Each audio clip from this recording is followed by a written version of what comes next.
Have you ever looked at your dog begging for food and thought, just a little piece won't hurt? Be honest. Most owners have done it. You're in the middle of a meal, your dog looks at you with those eyes, and it feels cruel not to share. After all, it's just a tiny bit. It's real food, the same food you eat every day without any problem. But here's what no one tells you. Your dog's body doesn't work like yours. What's harmless to you can be poison to them. And we're not talking about chemicals or spoiled food.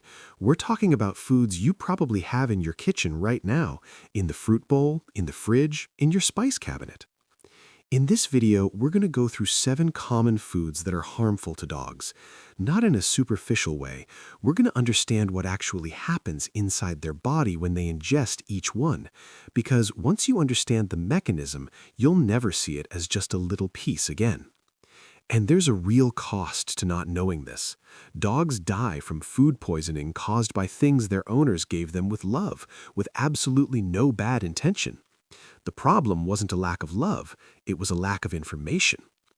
I'm saving the most dangerous one for the end because it's the one that seems the most harmless of all, the one hidden inside recipes you might even prepare for them with the best intentions. Let's start with the most well-known, but probably the least understood. You already know that chocolate is bad for dogs. Almost every owner knows that. But if someone asks you why, can you actually explain it? Most people can't. Chocolate contains a substance called theobromine. It's a natural stimulant from the same family as caffeine, found in significant amounts in cocoa. For humans, the body processes and eliminates theobromine relatively easily. For dogs, it doesn't. A dog's metabolism is much slower at breaking this substance down. That means the theobromine builds up in their system, and at high enough concentrations, it starts to attack the central nervous system and the heart. Symptoms usually appear between 2 to 4 hours after ingestion. Extreme restlessness, vomiting, diarrhea, tremors, seizures. In severe cases, cardiac arrest. And the amount matters more than people think. Dark chocolate and cocoa powder contain much higher concentrations of theobromine than milk chocolate. A piece of dark chocolate that looks small can be enough to poison a medium-sized dog. White chocolate has extremely low levels, but that doesn't mean it's safe to ignore. Think about this for a second. How many times have you seen someone offer a chocolate cookie to a dog, or leave an Easter egg on the table before leaving the house? The problem isn't malice, it's the belief that just a little bit won't hurt. The difference between a scare and a tragedy often comes down to quantity and the size of the dog. A Chihuahua and a Labrador don't have the same tolerance. What causes mild discomfort in a large dog can kill a small one. What chocolate reveals is the principle that carries through all the next items. The danger isn't in the intention of the person giving it, it's in the biology of the one receiving it. Hold on to that principle, because the next item is where things get even more alarming and for a reason you probably don't expect. Have you ever given your dog a grape? Maybe you have. It's fruit, it's natural, it seems like the most harmless thing in the world. Some owners even offer it as a healthy snack, thinking they're doing something good. They're not. Grapes and raisins are among the most dangerous foods for dogs. And what makes this even more disturbing is this: science still doesn't know exactly why. That's not an exaggeration. Researchers identified grape-related kidney toxicity in dogs decades ago, but the exact mechanism, the specific substance responsible, the way it affects the body, has not been fully isolated. There are hypotheses, none confirmed. And that changes everything about how you should treat this food. When we don't understand the mechanism, we can't establish a safe dose. With chocolate, we can at least estimate risk based on the dog's weight and the concentration of theobromine. With grapes, we don't have that parameter. There is no known safe amount. A dog might eat 3 grapes and develop acute kidney failure. Another might eat more and show no symptoms, but that's not proof of safety. It's biological variability we still don't fully understand. Symptoms of toxicity usually appear between 6 and 24 hours after ingestion. Vomiting, lethargy, abdominal pain, decreased or absent urination. That last sign, the lack of urine, is the most serious. It means the kidneys have stopped functioning. Acute kidney failure in dogs can be fatal within days. And raisins are even more dangerous because dehydration concentrates the toxic compounds. A small amount of raisins can be equivalent to a much larger amount of fresh grapes in terms of risk. Think about where raisins show up: granola, sweetbread, fruitcake, breakfast cereals, holiday dishes. How many times have you given your dog a piece of something without checking the ingredients? That's the real danger. Not the whole food, but the hidden ingredient inside something that seems safe. If this content is helping you protect your dog, consider subscribing to the channel. We post every week to help owners understand what their dog needs and what might be putting them at risk without them realizing it. A like also helps get this information to more people. The next item has a completely different mechanism, and its danger lies in accumulation. Let me ask you a direct question. Have you ever cooked chicken for your dog? Rice with meat, some homemade meal that felt healthier than kibble? If the answer is yes, and for many owners it is, the next question is, did you season it? Onion and garlic belong to the allium family, and the organosulfur compounds found in this group do something very specific and very serious inside a dog's body. They oxidize red blood cells. Red blood cells are responsible for carrying oxygen through the bloodstream. When compounds from garlic and onion enter a dog's system, they damage the membrane of these cells, causing the body to recognize them as defective and destroy them. The result is hemolytic anemia. The dog literally ends up without enough cells to oxygenate its own body. What makes this especially dangerous is the cumulative effect. Unlike an acute poisoning where symptoms appear quickly and obviously, onion and garlic build damage over time. A little today, a little tomorrow, an entire week of meals seasoned with care and good intentions. The symptoms show up later: weakness, extreme fatigue, pale gums, reddish or brownish urine, shortness of breath. For many owners, it feels like the dog got sick out of nowhere. It didn't. The damage was built silently, meal after meal. And there's an important detail: no form of preparation eliminates the risk. Raw onion, cooked onion, dehydrated onion, onion powder, fresh garlic, sautéed garlic, garlic paste. The toxic compounds resist heat. They survive processing. Even the cooking broth carries those compounds just as much as the solid food. Onion powder, commonly found in processed seasonings, bouillon cubes, and instant soups, is proportionately more concentrated than fresh onion. A single seasoning packet can contain enough to harm even a large dog. This means the risk isn't just in offering onion directly. It's in giving your dog any preparation seasoned with the ingredients you normally use in your kitchen. The owner who cooks with love, who avoids processed food, who wants to give real food, that owner is often building a problem without realizing it. It's not about blame, it's about lack of information. And information is exactly what the next item demands, because it's hidden in places you would never suspect. This is the item that scares veterinarians the most. Not necessarily because it causes the most damage, although it can be extremely severe, but because it's hidden in products that owners intentionally give to their dogs, thinking they're doing something good. Xylitol is a natural sweetener. It's found in sugar-free gum, diet candies, some chewable medications, toothpaste, and in recent years in certain brands of peanut butter. Peanut butter. The same food thousands of owners use to hide pills, to stuff interactive toys, to reward their dog after a bath. Given with intention, given with care. The problem is that a dog's body reacts to xylitol completely differently than a human body does. When a dog ingests xylitol, the pancreas interprets it as glucose and releases a disproportionate amount of insulin. The result is rapid, dangerous hypoglycemia, a sudden drop in blood sugar levels.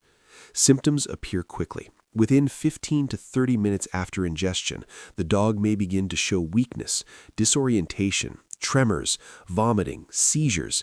In higher doses, xylitol also attacks the liver, causing liver failure that may develop hours or even days after the initial ingestion. 2 stages of damage, one immediate, one delayed. and the amount needed to cause harm is alarmingly small. For a 10-kilogram dog, less than 1 gram of xylitol can be enough to trigger severe hypoglycemia. A single piece of gum can contain between 0.3 and 1 gram of xylitol. 2 or 3 pieces, depending on the brand, can already be enough to create a veterinary emergency. Peanut butter with xylitol, which does exist and is sold in regular supermarkets, can contain even higher concentrations. What you need to do is simple but urgent. Check the label of every peanut butter you have at home. Look for xylitol or sugar alcohol in the ingredient list. If it's there, that product should never go anywhere near your dog. This isn't paranoia. It's the kind of information that makes the difference between a scare and a loss. And the next item follows the same pattern, a healthy food that misleads. Because it's marketed as a symbol of health, it's in almost every kitchen, and most owners have never heard that it poses any risk at all. Avocado is one of the most celebrated foods of the last decade. Healthy fats, vitamins, antioxidants, everyone eats it, everyone recommends it. And when you're eating avocado in front of your dog, on toast, in guacamole, in a bowl, and they look at you with that expression, the logic feels simple. It's natural, it's healthy, why not share? Because for dogs, avocado is not what it seems. The flesh, skin, pit, and leaves of the avocado contain a substance called persin. It's a natural fungicide, produced by the plant as a defense mechanism against fungi. For humans, persin is essentially harmless in normal amounts. For dogs, it's toxic. Persin damages the cells of the myocardium, the heart muscle. In sufficient doses, it can cause fluid to accumulate around the heart and lungs, making it harder to breathe and pump blood. In severe cases, it can lead to heart and respiratory failure. Symptoms include difficulty breathing, weakness, abdominal swelling, and vomiting. The problem is that they may take time to appear, and by the time they do, the damage has already been developing. But there's another layer of complexity here that's worth understanding. The concentration of persin varies between different parts of the avocado and between varieties of the fruit. The ripe flesh contains lower concentrations than the skin and the pit.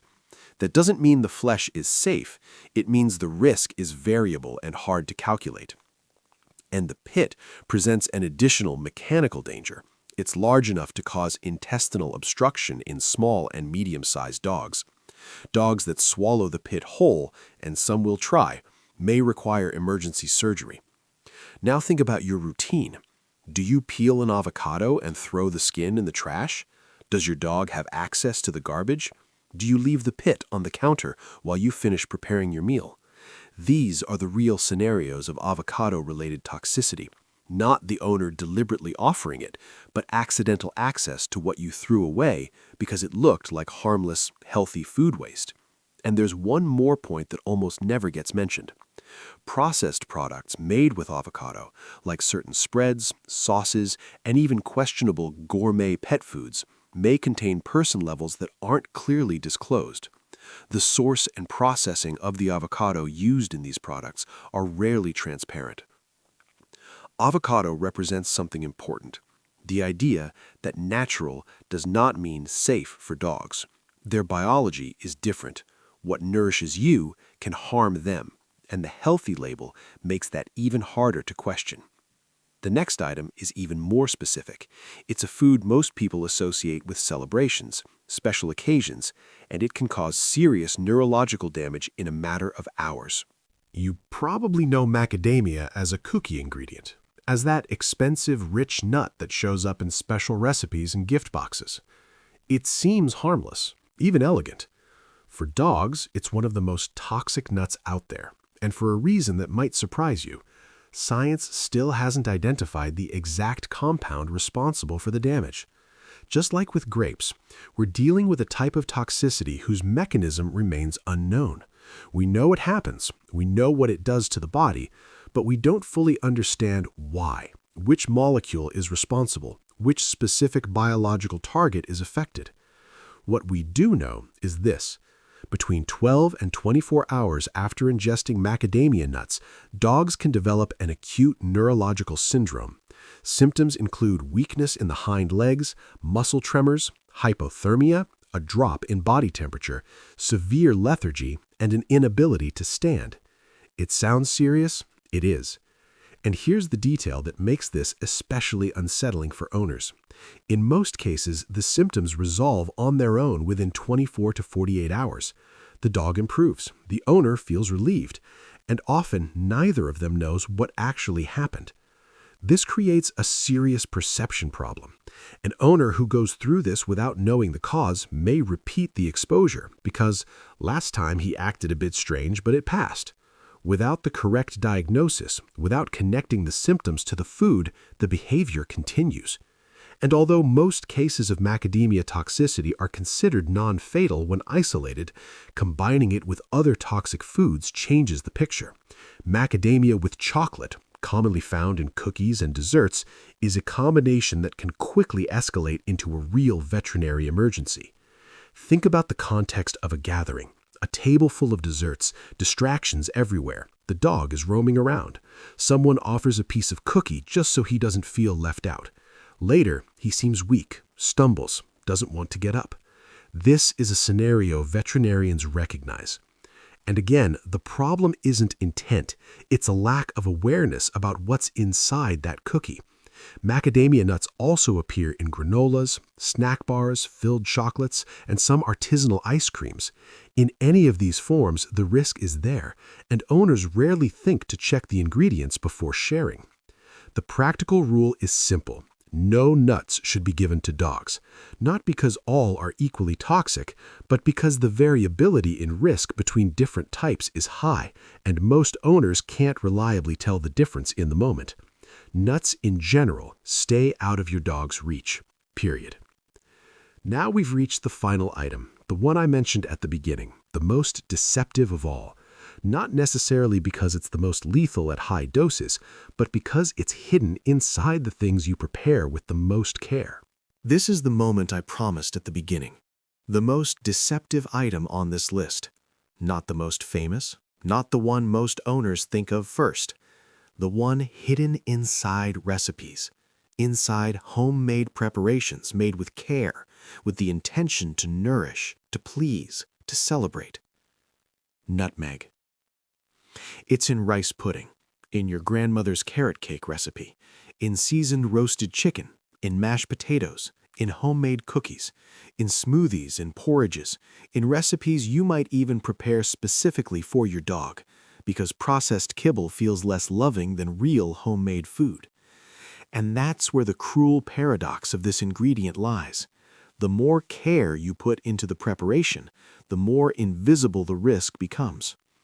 Nutmeg contains a substance called myristicin. It's a compound found in the essential oil of the seed, and in humans it has hallucinogenic effects at high doses, something well documented historically. In dogs, myristicin acts as a neurotoxin. What it does inside a dog's central nervous system is disrupt the entire system. Symptoms include severe disorientation, tremors, seizures, hallucinations, dogs that seem to see things that aren't there, reacting to stimuli that don't exist, as well as rapid heart rate and low blood pressure. In severe cases, there can be a collapse of the central nervous system.